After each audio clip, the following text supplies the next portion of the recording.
Conforme prometido na super edição do Diário de Pernambuco desse final de semana, temos um conteúdo extra disponível para você aqui nas redes sociais do Diário de Pernambuco, nos nossos canais multimídia. Uma entrevista mais completa e com mais detalhes com o atual Superintendente de Desenvolvimento do Nordeste, Danilo Cabral, que vai tomar posse solene na próxima segunda-feira, dia 10. Olá, Danilo, bem-vindo. Então vamos começar com uma pergunta de João Alberto. Danilo, o que é a Sudene?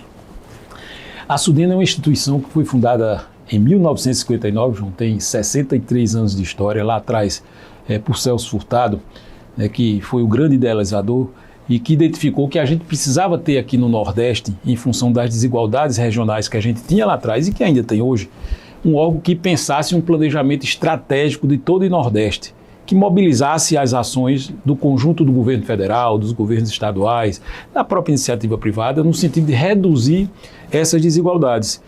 E ela cumpriu e continua a cumprir uma tarefa muito importante, né? Durante, enfim, de 60 até o começo da década de 80, de forma mais presente. Depois os órgãos de planejamento do Brasil, de alguma forma, se esvaziaram, né? Mas continua a cumprir um papel. Agora mesmo, só para te dar um dado, nos últimos 10 anos, aqui no Nordeste, nós temos algo em torno de 60 bilhões de reais investidos só nos instrumentos de financiamento que a Sudene tem, que gerou mais de 230 mil empregos, né? Ou seja, ela estimula as empresas a se instalarem no Nordeste mediante incentivos para que a partir disso ela possa gerar oportunidade de emprego. Então ela tem um papel muito relevante do ponto de vista do desenvolvimento econômico e social do Nordeste. Danilo, nesses últimos 4 anos e agora nesses 6 meses, como é que ficou a Sudene? Como é que você está recebendo a Sudene?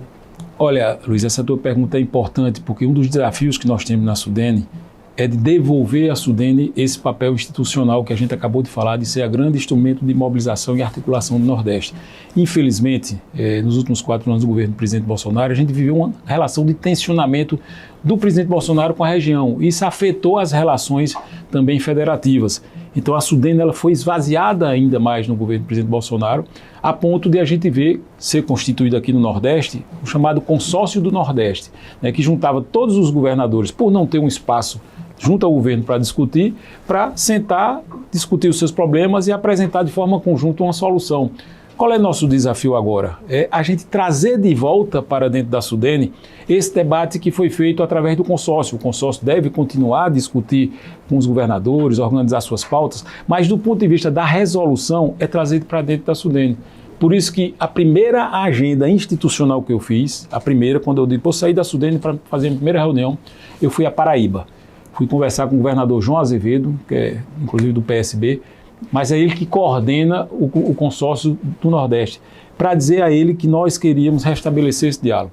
Eu acho que o desafio maior que a Sudene tem hoje é um desafio de natureza política, de você devolver a estatura política que o órgão tinha, né, para ser esse grande pensador e condutor das políticas no Nordeste, para que a gente reduza. A gente avançou muito no Nordeste, assim, do ponto de vista do que era o Nordeste lá atrás, quando Celso Furtado concebeu a Sudene, né, e a gente perdeu algumas oportunidades, mas agora, sobretudo na virada do século, a gente viu a industrialização avançar aqui no Nordeste. A Jeep aqui é um exemplo disso.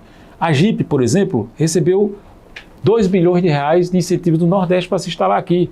A gente viu a Transnordestina, está saindo do papel, tem 3 bilhões e meio de reais ali na Transnordestina. A gente está vendo agora, por exemplo, o aeroporto dos Guararapes. Quem for lá agora, eu estive lá essa semana, está sendo reformado. Ali são incentivos fiscais que a empresa recebeu para poder fazer a reforma daquele aeroporto. Mas não tem o nome da Sudene lá, não. É isso, esse é outro desafio, João. Você colocou agora uma questão muito importante. Além de trazer a política, quando eu digo a boa política, para discutir os problemas dentro da Sudene, governadores, prefeitos, setor produtivo, né, a sociedade civil organizada, nós precisamos fazer a população enxergar a Sudene. Fundo não sei de quê. É isso, é porque ela tem 3 instrumentos de financiamentos, que são 2 fundos constitucionais e o outro que é de incentivo. E, via de regra, as pessoas não sabem que esses recursos, que muitas vezes passam por uma fábrica que está se instalando, né, são recursos que vieram da Sudene.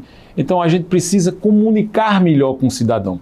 É por isso que, assim, eu estou conduzindo muito essa fase nossa aí como uma coisa que eu tenho dito. Eu quero radicalizar um diálogo com a sociedade. Eu quero chegar junto das pessoas. Eu já estou planejando, inclusive, fazer um giro por todos os estados do Nordeste, a partir da posse, né, que vai ser nessa próxima segunda-feira, a gente poder chegar e conversar, chegar mais perto, das pessoas, para que as pessoas percebam que a vida dela também está sendo mudada a partir da ação que a Sudene está desenvolvendo. E a Sudene vai fazer parcerias, o senhor tem uma aproximação com o ex-governador Paulo Câmara, a Sudene vai fazer parcerias com o Banco do Nordeste? Sim, na verdade, do ponto de vista da operação desses fundos, porque a Sudene detém o fundo, mas contrata o banco para ser o executor dessas operações de financiamento. Então, seja do micro até os grandes empresários, como a gente falou aqui agora da Transposição ou da própria Jeep, né, isso tem no Banco do Nordeste o principal parceiro. Você viu que essa semana, inclusive, o presidente Lula, junto inclusive com o governador Paulo também, anunciou o novo Plano Safra, né, que vai ter recursos para o agronegócio e vai ter muito recurso para a agricultura familiar, até aumentando. Só da agricultura familiar são, acho que algo em torno de 8 bilhões de reais. Isso são recursos também que vêm do Fundo Constitucional da Sudene. Então, o Banco do Nordeste é um parceiro muito importante. E, claro, a gente tem uma expectativa, até pelas relações que nós temos de fraternidade, de amizade com Paulo, enfim. Eu fui secretário de Paulo também, como secretário de Planejamento, inclusive, ou seja, esse entrosamento, eu tenho certeza que ele vai render também muitos bons frutos para o Nordeste. Ô Danilo, você tem uma carreira de sucesso, não é por estar na frente não, mas foi um secretário brilhante, foi um deputado brilhante. É uma responsabilidade agora essa nova função? João, mas assim, eu sei o tamanho dos desafios, não são poucos, como eu acabei de falar aqui agora, a gente viu o Nordeste crescer no começo do século XXI, a gente cresceu mais do que o Brasil. Nos 20 primeiros anos desse século, o Brasil cresceu 46%, a gente cresceu 53%. Lá atrás, com o governo do presidente Lula. Eu vejo isso hoje como uma grande oportunidade. Existe um ambiente hoje que está sendo restabelecido no Brasil com a eleição de Lula, né, que permite a gente fazer desse momento uma nova janela de oportunidade. É nesse ambiente que eu estou, bastante animado, sabendo que tem muita coisa a ser feita. E a gente tem construído um pensamento para isso, porque não é só você estar animado, é você saber o que vai fazer. E nós estamos votando, inclusive, nesta próxima semana, na reunião que vai ter dos governadores aqui no Nordeste, o instrumento que será o norteador de toda a política que vai ser tocada pelo conjunto do governo federal e os governos estaduais, ou seja, aqui no Nordeste. É o chamado Plano Regional de Desenvolvimento do Nordeste. Nós aprovamos ele na semana passada, numa comissão técnica, e vamos votar ele, e ele vai ser encaminhado ao Congresso Nacional para se juntar àquilo que o governo federal está fazendo, o plano plurianual, né, onde ele fixa as diretrizes para os próximos 4 anos. Ou seja, nós temos aí algo em torno de 40 bilhões de reais em recursos do ano de 2023 e que vão se seguir para frente, né, para ser investido no Nordeste, desde o micro, e nós queremos avançar no micro, João. Luiz, a gente tem hoje muitos dos fundos recursos, mas que às vezes só quem são, digamos assim, os graúdos, como dizia meu finado amigo Eduardo Campos, né, só os graúdos por sua capacidade de organização, as empresas que têm boas assessorias, que têm contabilidade, advogado e tal, conseguem acessar o dinheiro que está lá. E o pequenininho muitas vezes não consegue. Às vezes você tem ali um pequeno empreendimento, você tem ali um comércio local que precisa de um trocadinho para organizar ali, mas não consegue acessar isso. O presidente Lula já orientou, né, nós tivemos uma conversa com o ministro Valdez Góes na semana passada sobre esse assunto, para que a gente tratasse a democratização desses recursos. Nós vamos querer abrir esses recursos para que aqueles menores também possam ter acesso e a gente gerar mais emprego e renda lá na ponta também. E tem esse pessoal atendido pelo Crédito Amigo do Banco do Nordeste. Vai pegar seu Paulo Câmara e vai dizer, vamos dar mais Crédito Amigo? O Crédito Amigo já é um instrumento disso, né? Porque o Crédito Amigo, ele estimula justamente esses pequenos. Ele junta ali uma parcela de pequenos e dá ali um financiamento a um juros menor. O que a gente quer é estimular outros instrumentos de financiamento de microcrédito também, para que a gente dê mais capilaridade, porque senão fica só concentrado nos mesmos. A gente precisa dos grandes investimentos de energia renovável, como a gente está vendo aí. Pronto, a gente às vezes anda pelo interior, eu vivo pelo interior, quem anda pelo sertão de Pernambuco hoje vê aquelas placas solares, vê aquelas torres de eólica, às vezes vai andar no trânsito ali da BR-238, está um caminhão do tamanho do mundo carregando uma pá daquela ali. Aquilo ali é energia solar ou eólica que a Sudene está ajudando a financiar. Tem mais de 3 bilhões de reais também investido em energia solar na região Nordeste. Agora, não basta só cuidar dos grandes, a gente tem que cuidar do pequenininho também para que ele possa também ter sua oportunidade. João, não dá para a gente conversar com o Danilo e não falar de política, né? A gente conversou já, Danilo, lá naquela festa que homenageou o Paulo Câmara, quando foi anunciado seu nome, sobre a articulação que o PT fez para indicar seu nome à Sudene. E ainda se fala em sua mudança para o PT.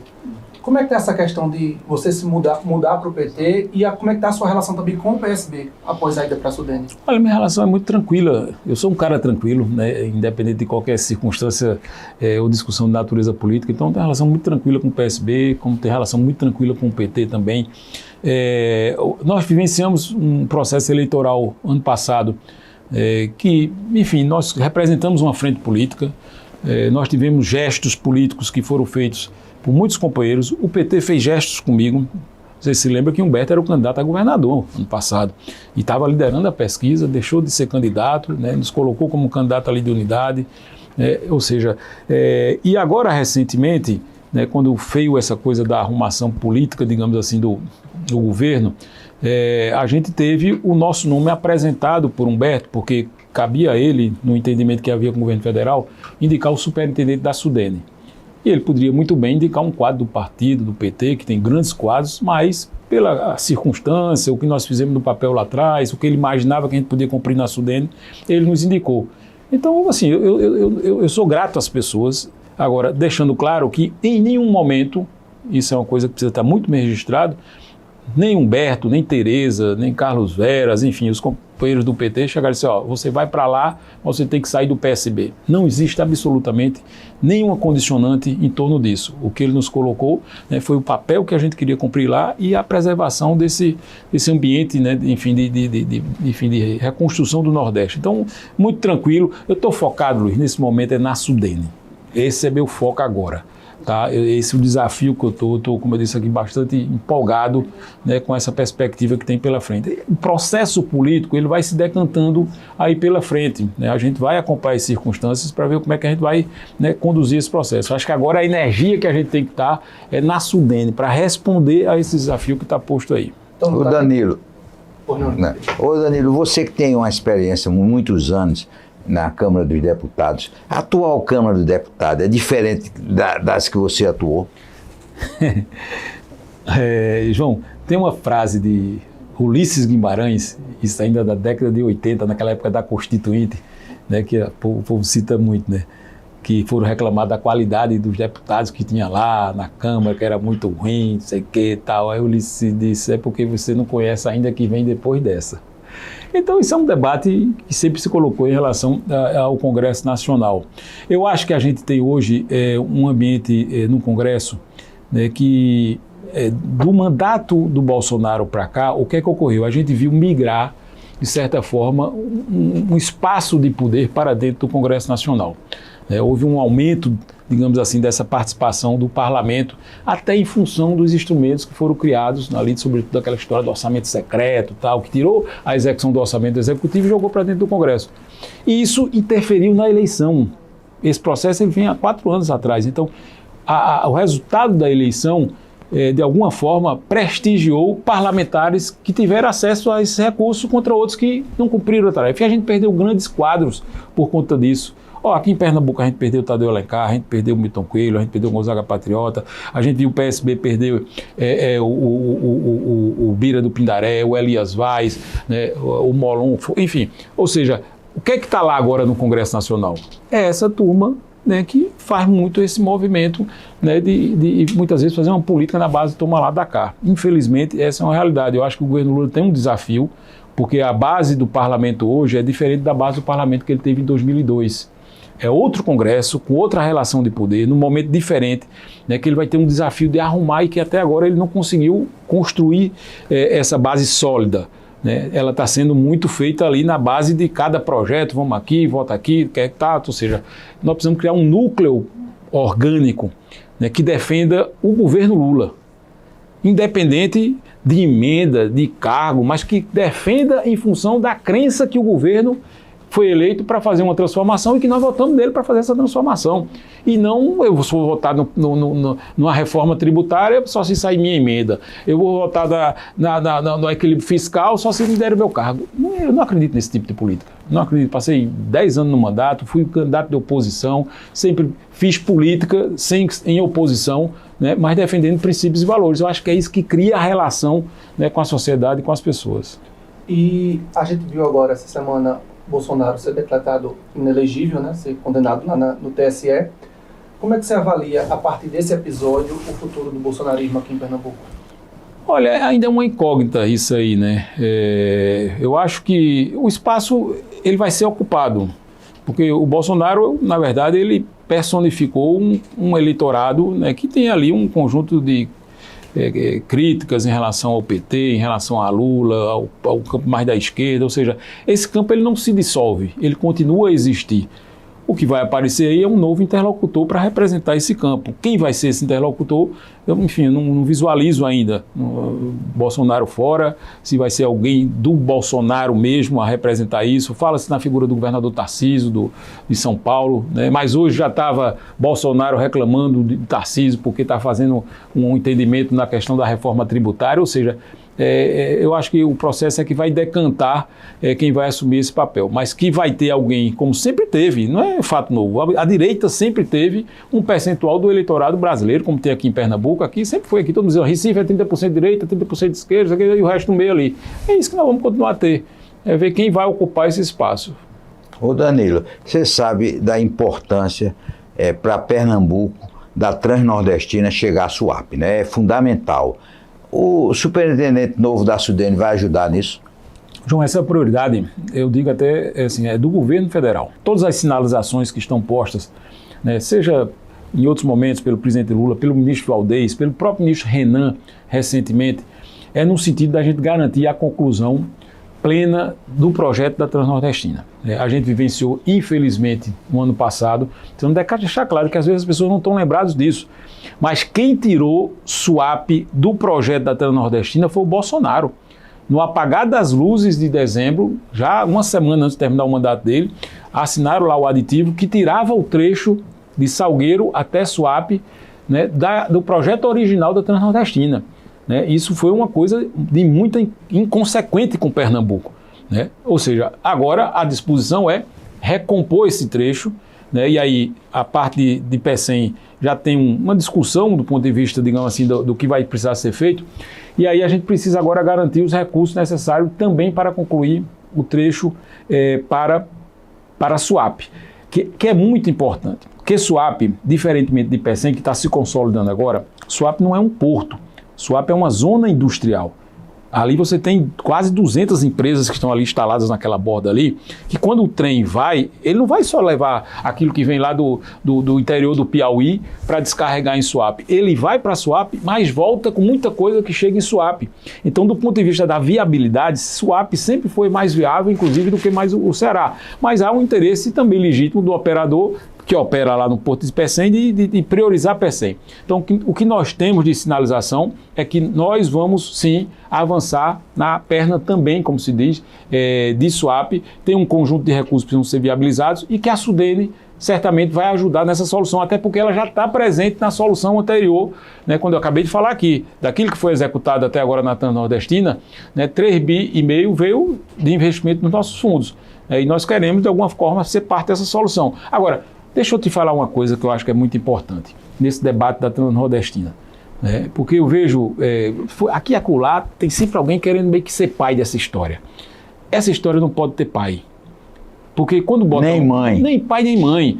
Pernambuco só conseguiu avançar nessas coisas quando a gente conseguiu construir unidade.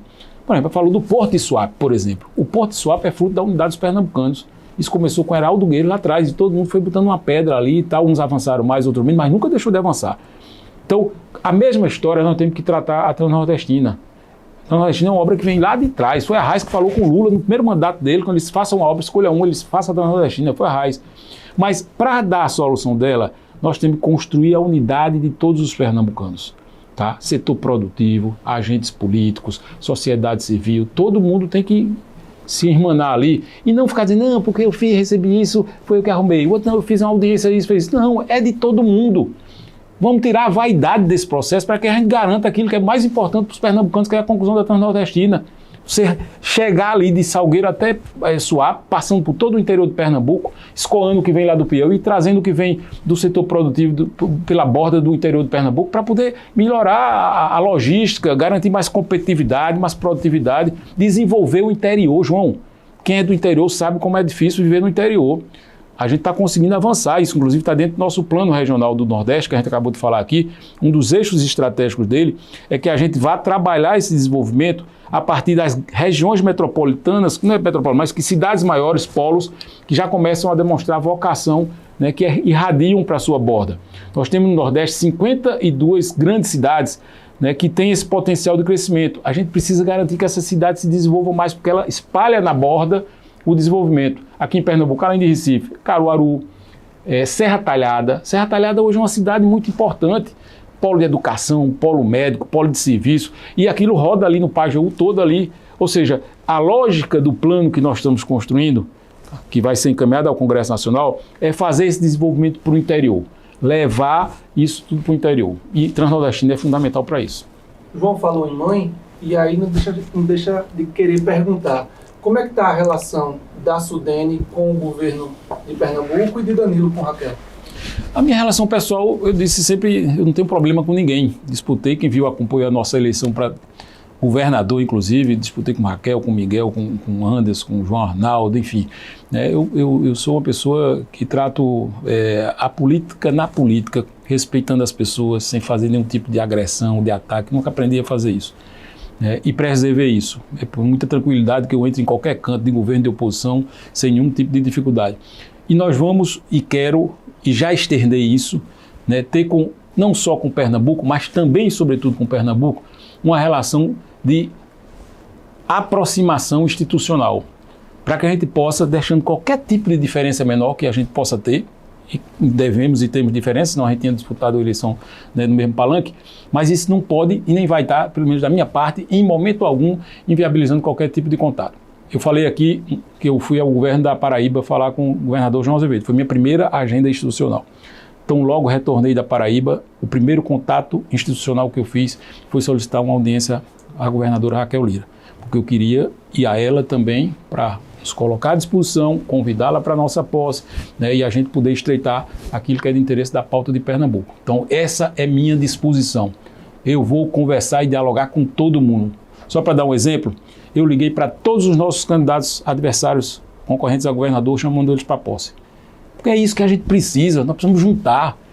O Brasil não aguenta, e Pernambuco sofreu também com isso, mas esse processo só de ataque, de futrica, de divisão, vamos deixar essa coisa passar, essa temperatura subiu, vamos baixar essa temperatura para que a gente possa ter um diálogo mais fraterno, federativo, de respeito à instituição e respeito ao povo. Respeitar o povo, porque é isso que a gente precisa. Ninguém pode estar fazendo um gesto no governo por conta de uma birra política. Essa fase já passou, a eleição passou, agora vamos todo mundo sentar e conversar o que é de interesse para os pernambucanos. Danilo, eu posso fazer uma pergunta pessoal? Uma coisa pessoal? Pode. Você me conhece bem, quando o cargo que ocupou, ele chateava muito. Eu tenho um carinho muito especial pelo turismo. O turismo está entre as prioridades da sua administração na Sudene? Tá, sim, tá. Continua. O Nordeste é uma região fantástica. É um dos grandes ativos da economia, né? Quando a gente fala dos pontos e janelas de oportunidade que a gente vê para o Nordeste, e aí a gente vê essa coisa da energia, até o bioma da Caatinga hoje já é visto como uma oportunidade por ser um bioma único, né? Ou seja, o turismo é outra grande oportunidade, né? A gente tem várias, você conhece muito melhor do que eu, inclusive, modalidades, se é que podemos dizer assim, de alternativa, né? Turismo cultural, gastronômico, histórico, ou seja, tem tanta coisa que tem aqui no Nordeste que só a gente tem e que a gente precisa, e que gera oportunidade de emprego, que democratiza o acesso, porque ganha todo mundo, do miudinho ao dono do hotel.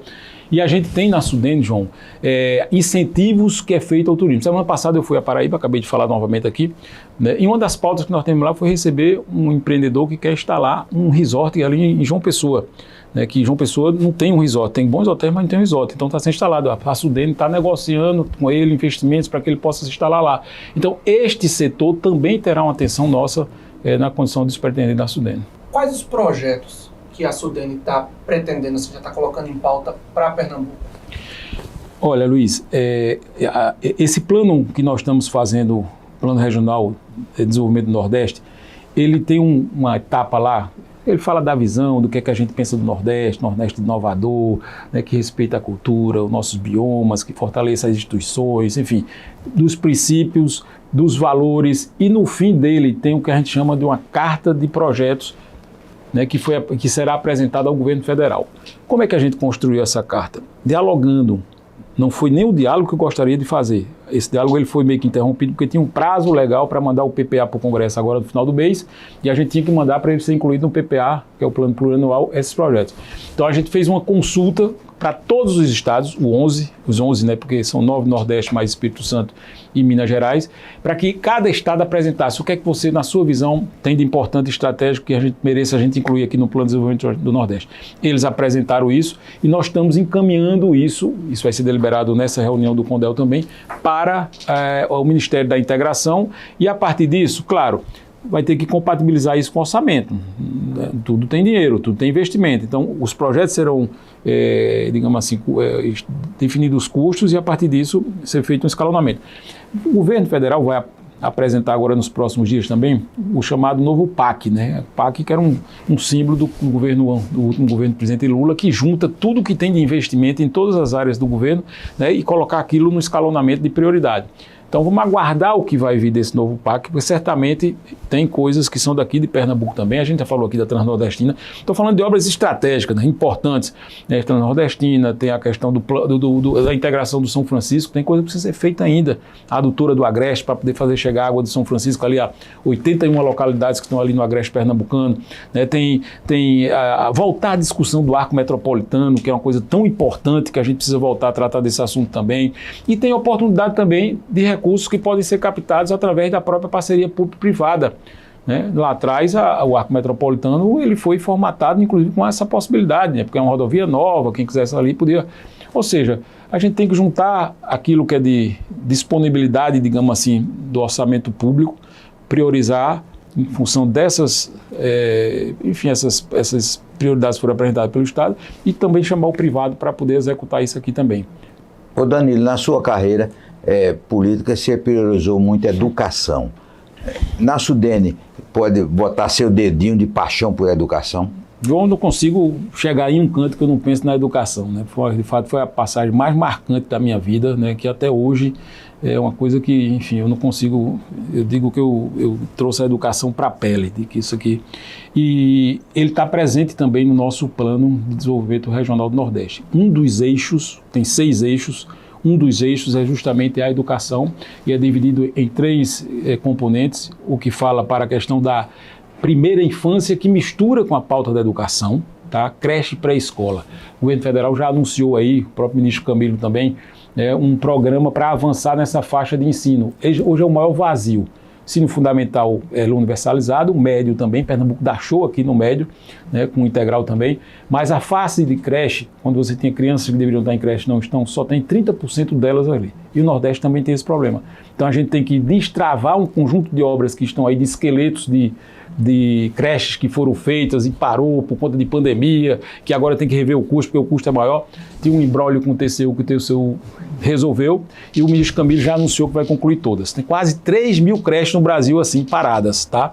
E tem mais recursos para botar lá. Então, primeira infância será uma prioridade nossa.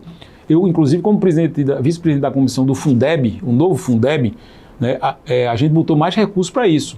Porque o Fundeb, tem muita gente que pensa que o Fundeb é dinheiro da União. Não é dinheiro da União. O Fundeb é 90% estados e municípios e 10% só a União. Aí, quando foi discutir o novo Fundeb, a gente ampliou essa participação de 10% para 23%, e esses 13%, nós dizemos, 5% daqui tem que ir para a primeira infância, para poder resolver esse problema, ou seja, tem dinheiro lá. Então, primeira infância é prioridade, fundamental, médio e o ensino superior. A gente avançou aqui no Nordeste também, o presidente Lula, no outro governo, intensificou um processo de interiorização. Muitas universidades chegaram no interior. A gente tem hoje 32 universidades públicas aqui no Nordeste brasileiro. É coisa que a gente não tinha. Antigamente, eu morei em Surubim, eu sou de Surubim, o camarada tinha que sair de Surubim para Campina Grande, ou para Caruaru, ou vir para Recife para poder estudar numa universidade. E hoje tem uma universidade que está presente lá em Surubim, a UPE está lá. Ou seja, esse processo de interiorização, e ele é muito importante para poder garantir não só o acesso ao mercado de trabalho, mas a competitividade. o problema do Nordeste, quem analisa a economia do Nordeste, sabe que a gente tem um vazio ainda em relação às outras regiões do ponto de vista da competitividade. Para a gente avançar nessa competitividade, a gente tem que garantir formação e inovação também nas ações aqui do nosso Nordeste. Danilo, próxima segunda, dia 10, é a sua posse solene, a solenidade de posse lá na Sudene. O que a gente pode esperar desse evento?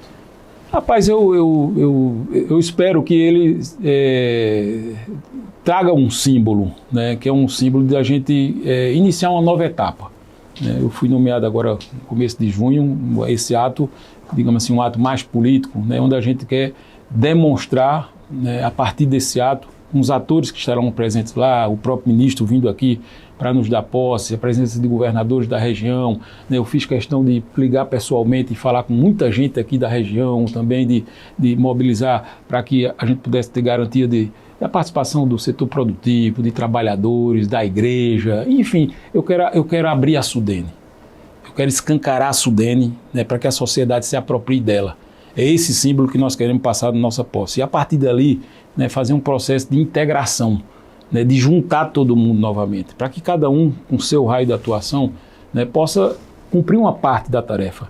É esse o desafio que a gente tem lá. Eu estou muito animado, assim, cada dia que eu chego lá na Sudene e que me deparo com um desafio, mas tem lá uma turma que está à frente da Sudene, que está dando uma contribuição. Nós precisamos depois voltar a discutir até a própria reorganização dessas instituições para que ela possa responder mais a contento. Mas é isso, eu quero virar uma página, né, do que foi a Sudene nesses últimos 4 anos, iniciar um novo ciclo, né, para que a gente possa viver novamente em Pernambuco, como a gente viveu no início do século XXI, com o governo do presidente Lula, uma nova janela de oportunidade para que a gente possa continuar a reduzir as desigualdades regionais aqui no nosso Nordeste. Vamos terminar esclarecendo um assunto, né? Um amigo meu me disse, agora você vai ter que ir para a cidade universitária. Esse seu amigo Danilo vai trabalhar na Sudene. Vai na cidade universitária, muita gente pensa que a Sudene ainda é naquele prédio bonito lá na cidade universitária. O que é aquele prédio? Você recebeu aquele prédio ou não? Não, aquele prédio ele foi construído ali no início da década de 70, né, numa fase áurea da Sudene. Só para te dar um dado, João, a Sudene chegou a ter 3.500 funcionários. Tem quantos hoje? 3.500 espalhados por todos os Nordeste. Toda cidade tinha um escritório da Sudene com representação. Hoje tem 160 funcionários. Essa é a realidade da Sudene. Então aquele prédio ele ficou grande demais, né, para essa Sudene. E aí, depois de um tempo, ele passou a ser cedido para outros órgãos, o trabalho passou um tempo lá, e hoje ele pertence, por cessão, à Universidade Federal de Pernambuco, que tem já um projeto, e ela já está instalada lá em 2 andares, mas de fazer parcerias para ocupar o restante do prédio. Tem uma demanda de investimento aí da ordem de 40 milhões de reais para fechar tudo, né? Mas eu acho que, enfim, se a gente, não sei em que momento vai se dar isso, mas eu acho que ele é um símbolo também da Sudene. Em algum momento, se a gente tiver condição aí, né, de devolver aquilo que era aquele prédio, porque eu acho que ele representa aquilo que a gente imaginava do que deveria ser uma instituição forte, né, é aquele prédio. Mas hoje a gente não está lá, ele pertence à Universidade Federal. Onde é a hoje Sudene? nós estamos na Avenida Domingos Ferreira, 1967. É um prédio, enfim, alugado, que nós estamos lá instalado para toda a nossa equipe, nossa diretoria, né, para receber. Mas eu quero muito em breve começar a andar o Nordeste. Muito mais do que estar numa instalação física. Quem conhece a minha formação de vida, a minha trajetória política, sabe que eu aprecio muito o contato com as pessoas, com o povo. Eu vou cumprir da mesma forma que nós cumprimos por onde passamos na educação, cidades, planejamento, no próprio Congresso Nacional. Essa leitura que a gente tem que estar tomando conta de casa, porque senão as coisas não andam, mas também olhando no olho das pessoas para que a gente possa, a partir disso, ter a energia para poder continuar o desafio que a gente precisa. A cidade universitária não é mais Sudene.